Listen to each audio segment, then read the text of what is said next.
Tonight, the terrifying hostage situation continues between authorities and suspect Jimmy Lee Dykes, who allegedly barricaded himself and a 5-year-old captive in an underground bunker. Fox 10's Corey Pippen was there today and actually spoke to the next-door neighbor of Dykes, who says he has a violent history. We'll just try and take care of Max. Rhonda Wilbur has lived here in Midland City, Alabama for the last 15 years. She says 2 of those have been directly beside Jimmy Lee Dykes, who authorities say has now been barricaded in a homemade bunker with a 5-year-old hostage for the last 5 days. I don't think any of us will ever be the same again. And I'm, very, very sad at the loss of innocence for the kids and the loss of safety. Nearly a week after authorities say Dykes forced his way onto a school bus, shot the driver, 66-year-old Charles Pullen Jr., to death and grabbed the child, he's no closer to surrendering. Officials say they've been talking with Dykes through a ventilation pipe connected to the bunker. Wilbur says since Dykes moved onto the property next to hers, he's repeatedly shown signs of violence, which she's tried to warn people about. He beat my dog Max so badly that Max died a few days later.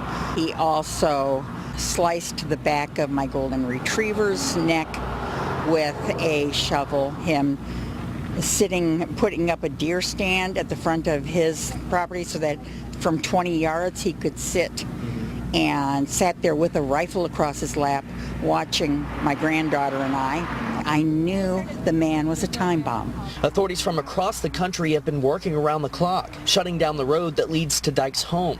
Wilbur says since it happened, she's only been back to her home once to get her belongings. Neighbors I spoke to wouldn't go into too much detail on the bunker Dykes is alleged to be hiding in with his 5-year-old captive, but they did say he was very discreet in building it, often waiting until the early morning hours. I hope that there will be healing. I think that if anyone can have the healing, it will be this area, this community.